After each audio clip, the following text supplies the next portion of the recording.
আমার সাথে রব্বানা যালামনা আনফুসানা ওয়া ইন লাম তাগফির লানা ওয়া তারহামনা লানাকুনান্না মিনাল খাসিরিন।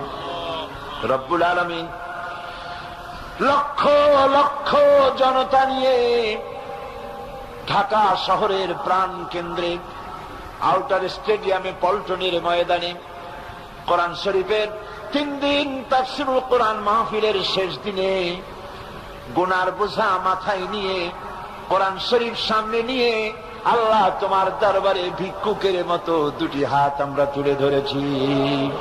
রব্বুল আলামিন এই 3 দিন আমরা যারা কথা বলেছি, আমরা মানুষ, কথার মধ্যে যদি কোনো ভুল ত্রুটি হয়ে থাকে আল্লাহ দয়া করে আমাদের ভুল ত্রুটি মাফ করে দিয়ে পূর্ণ সওয়াব এনায়েত ফরমাও। রব্বুল আলামিন তুমি দয়া করে